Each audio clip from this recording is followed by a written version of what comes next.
नमस्ते बच्चों, मैं हूं प्रज्ञा और ई लर्निंग की आज की क्लास में आपका स्वागत है। आज जो हम पाठ पढ़ने वाले हैं वो है कक्षा 6 का हिंदी निकुंज पाठमाला का पाठ 10 हींग वाला, जो कि एक कहानी है और जिसकी लेखिका है सुभद्रा कुमारी चौहान। तो आइए शुरू करते हैं। किसी देश की एकता को बनाए रखने के लिए उसके नागरिकों के मन में सर्वधर्म समभाव का होना जरूरी है। सर्वधर्म समभाव मतलब सभी धर्मों के लिए समान भावना, एक ही तरह की फीलिंग, इमोशन और रिस्पेक्ट मतलब कि उनका आदर होना बहुत जरूरी है। हमारे देश में आरंभ से ही दूसरे धर्मावलंबियों के प्रति सहिष्णुता की भावना रही है, मतलब आपस में प्रेम हमेशा से ही रहा है। हालांकि बीच बीच में कुछ लोग सांप्रदायिक भावनाओं को भड़काकर लोगों के बीच फूट डालने का काम करते रहते हैं। हालांकि कई बार लोग अपने राजनीतिक मंसूबों को पूरा करने के लिए सांप्रदायिक भावनाओं को भड़काते हैं, मतलब कम्युनल राइट्स हो जाते हैं। एक दूसरे के समाज के प्रति, धर्म के प्रति अफवाहें फैलाकर और आपस में झगड़ा करवाने की कोशिश करते हैं। ऐसे लोगों से हमें सावधान रहना चाहिए। हींग वाला एक बहुत ही अच्छी कहानी है। इसके कुछ ही पात्र हैं। एक है हमारा मुख्य पात्र हींग वाला, जो कि काबुल का रहने वाला है। दूसरी है जिसे वह अम्मा जी कहकर और हमेशा हींग बेचने आता है, जिनका नाम है सावित्री, जिसे वह अपनी माँ के समान मानता है। हालांकि दोनों की उम्र लगभग समान ही है। सावित्री जिसके 3 बच्चे हैं, जो कि हींग वाले को बिल्कुल पसंद नहीं करते। किस तरह से घटना आगे बढ़ती है और किस तरह से आगे चलकर वो बच्चे हींग वाले को पसंद करने लगते हैं, उसी का विस्तृत रूप से यहाँ पे बताया गया है और बहुत ही सुंदर तरीके से इस कहानी को लिखा गया है। तो आइए शुरू करते हैं। अम्मा, हींग वाला, कहता हुआ एक खान लगभग 35 साल का आंगन में आकर रुक गया।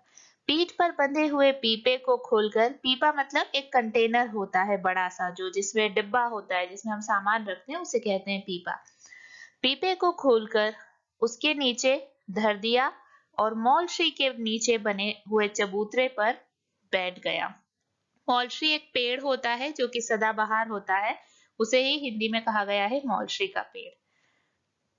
भीतरी बरामदे में एक 9-10 बरस के बच्चे ने बाहर निकलकर उत्तर दिया, अभी कुछ नहीं लेना है, जाओ।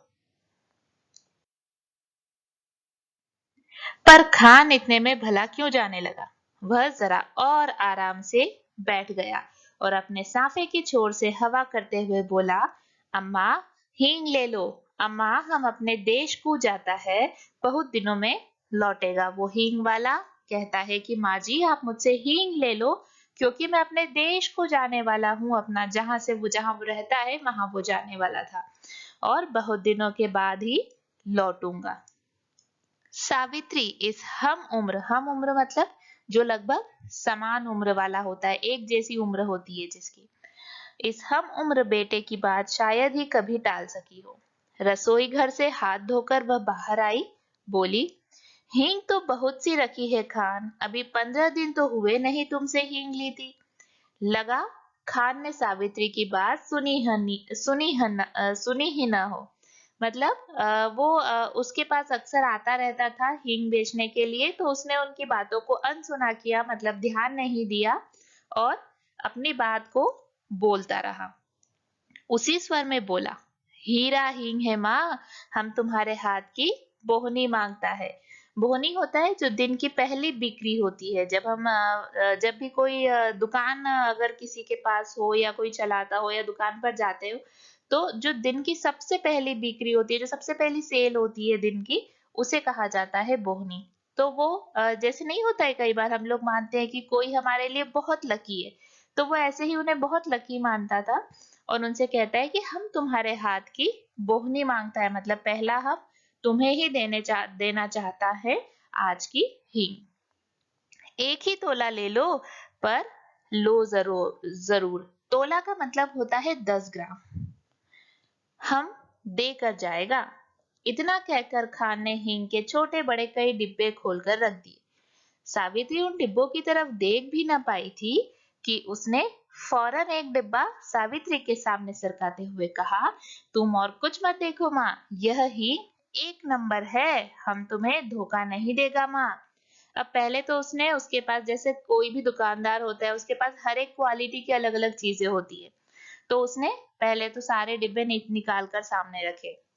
अब इससे पहले कि सावित्री कुछ देखती चूज करती अपने लिए, उसने पहले ही एक दूसरा डिब्बा सरकाया, मतलब उसके आगे खिसकाया, पुश किया और कहा, तुम और कुछ मत देखो माँ, यह हींग एक नंबर है, मतलब यह बेस्ट क्वालिटी की हींग है और आप यही लो, मैं आपको कभी भी धोखा नहीं दूंगा। सावित्री बोली, पर मैं इतनी हींग लेकर करूंगी क्या, ढेर सी तो रखी है। खान, कुछ भी ले लो अम्मा, हम देने को आया है, घर है, पड़ी रहेगी, फिर आज हम अपने काबुल को जाता है, खुदा जाने कब लौटेगा। और खान बिना उत्तर की प्रतीक्षा किए हींग तौलने लगा। इस पर सावित्री के बच्चे बहुत नाराज हुए। सभी बोल उठे, मत लेना माँ, तुम कभी न लेना, जबरदस्ती तोले जा रहा है। अब वो जो सावित्री के बच्चे थे उससे बहुत गुस्सा थे। जैसे आमतौर पर होता है कि जो बच्चे होते हैं अपनी माँ को जब ये देखते हैं कि वो किसी और को भी हमारी तरह ही प्यार कर रही है, हमारी तरह ही दुलार कर रही है, तो बच्चे उससे बहुत जेलस होते हैं, है ना, बहुत ज्यादा ईर्ष्या करने लगते हैं। तो सेम वैसे ही वो बच्चे भी कर रहे थे, उससे बहुत गुस्सा हो रहे थे। जब खान ने हींग तोलकर पुड़िया बनाकर सावित्री के सामने रख दी, तब सबसे छोटे बच्चे ने पुड़िया उठाकर खान के पास फेंकते हुए कहा, ले लो, ले जाओ, हमें नहीं लेना है, चलो माँ भीतर चलो। अब छोटे वाले को इतना ज्यादा गुस्सा आ रहा था कि उसने वो पुड़िया उठाकर फेंक दी और अपनी माँ को अंदर की ओर लेकर जाने लगा। सावित्री ने किसी की बात का उत्तर न दे हींग की पुड़िया उठा ली और पूछा, कितने पैसे हुए खान। 6.25 आने पैसे अम्मा। पहले के समय में आने भी चलते थे, 1 रुपए के 16 आने होते थे, तो वही वो यहाँ बोल रहा है कि 6.25 आने पैसे। खान ने उत्तर दिया। सावित्री ने 5 पैसे तोले के भाव से 6.25 आने पैसे लाकर खान को दिए। खान सलाम करके चला गया, पर सावित्री के बच्चों को माँ की यह बात अच्छी न लगी। वे तीनों बहुत नाराज थे। उन्हें यही लग रहा था कि माँ ने खान को इतने पैसे दिए, अभी हम मांगे तो कभी ना दे। अब बच्चे इतना गुस्सा थे कि माँ ने खान को तो दे दिए, अगर हम मांगेंगे तो हमें ना देंगी वो। सबसे छोटा बच्चा, जिसकी उम्र 6 साल के लगभग थी, बोला, भैया मांगो तो भला माँ से पैसे, फिर हम लोग मलाई की बर्फ खाएंगे। बड़े लड़के ने कहा, माँ तुमने खान को वैसे ही 6.25 आने पैसे दे दिए हैं, हींग की कुछ जरूरत तो थी नहीं। इसके आगे कुछ कहने का साहस न हुआ, क्योंकि बड़े बच्चे जो होते हैं वो थोड़े डरते हैं। माँ या पिताजी जो होते हैं, जो घर में बड़ा होता है उसकी थोड़ी ज्यादा ही पिटाई हो जाती है, तो वो बड़ा वाला जो था डरते डरते उसने थोड़ी बात कही और रुक गया। इसके आगे कुछ कहने का साहस न हुआ, पर छोटे के कानों में तो मलाई की बर्फ वाले की आवाज गूंज रही थी। मलाई की बर्फ, ठंडा बर्फ। वह माँ से बिगड़कर बोला, दो माँ, 6 आने हमको भी दो, हम बिना लिए न रहेंगे। जो घर में सबसे छोटा होता है वो सबसे ज्यादा जिद्दी भी होता है, तो छोटा वाला उससे जिद करने लगा। लड़की, जिसकी उम्र 8 साल की थी, बड़े गंभीर स्वर में बोली, तुम माँ से पैसे न मांगो, वे तुम्हें नहीं देंगी, उनका बेटा तो वही खान है, हम लोग नहीं है। सावित्री को इन बच्चों की बातों से हंसी आ रही थी। उसने हंसी दबाकर बनावटी क्रोध में कहा, चलो चलो, बड़ी बातें बनाने लगे हो, खाना तैयार है, खाओ। छोटा बोला, पहले पैसे दो, तुमने खान को दिए हैं। सावित्री ने कहा, खान ने पैसों के बदले हींग दी है, तुम क्या दोगे। छोटा, मिट्टी देंगे। अब छोटा वाला जो था बड़ा गुस्सा हो गया, उसने कहा, हम मिट्टी देंगे तुम्हें। सावित्री हंस पड़ी, अच्छा अच्छा, चलो पहले खाना खाओ, फिर मैं 1 रुपया तुड़ाकर तीनों को 6 6 आने दूंगी। अब माँ जो थी वो बच्चों की जिद को पूरा करने के लिए उसने कहा, ठीक है पहले खाना खा लो, फिर मैं तुम लोगों को रुपए दे दूंगी। खाना खाते खाते हिसाब लगा।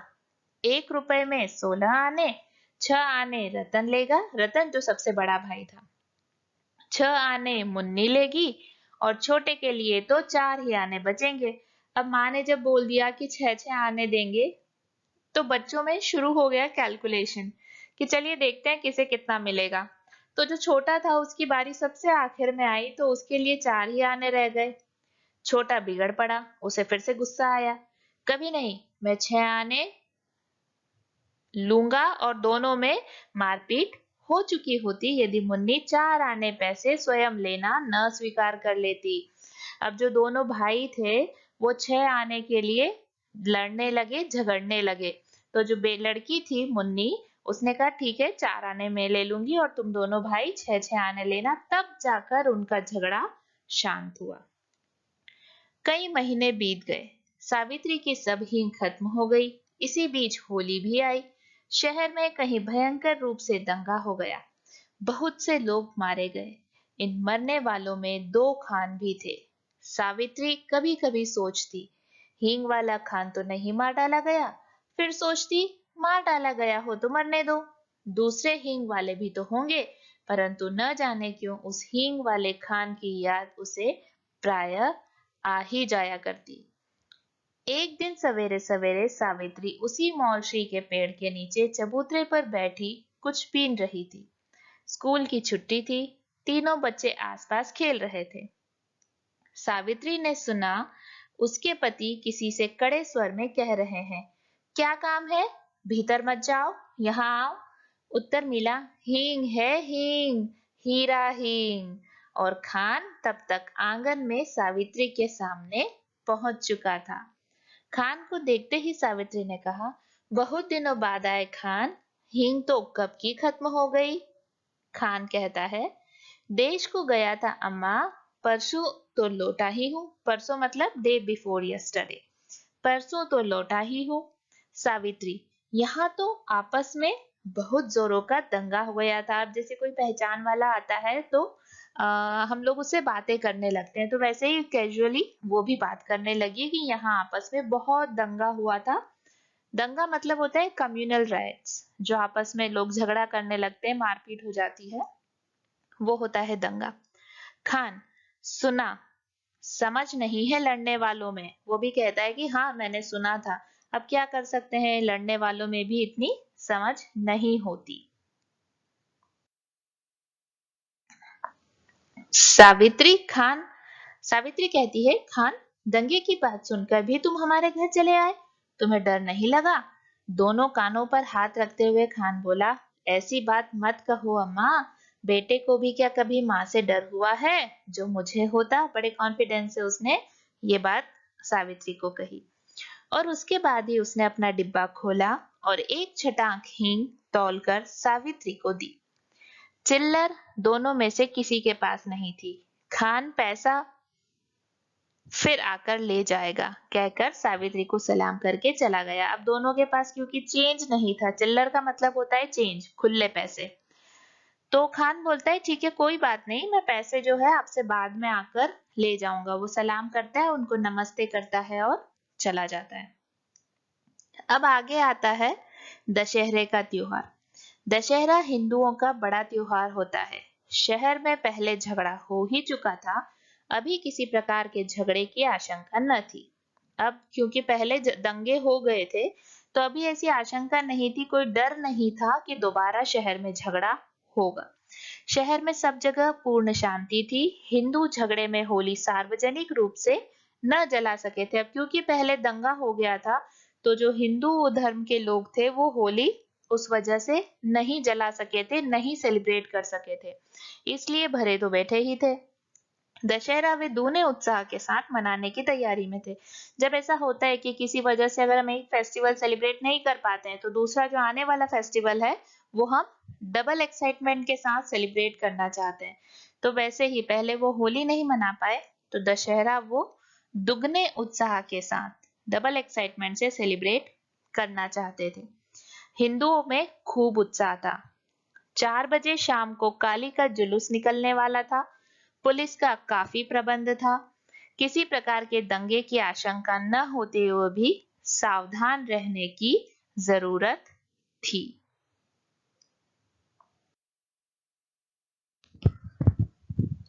आज की क्लास में इतना ही।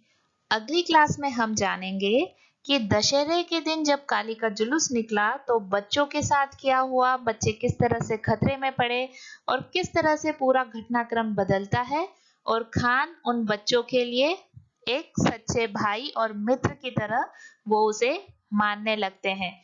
इसका जो अगला अंक है वो मैं यही आखिर में इसको लिंक कर दूंगी, जिसको क्लिक करके आप उसका अगला अंक भी देख सकते हैं। कमेंट सेक्शन में जरूर बताइए कि आपको कैसा लगा। अगर और कुछ बदलाव आप चाहते हैं या कोई नई सीरीज आप चाहते हैं तो प्लीज बताइए। धन्यवाद।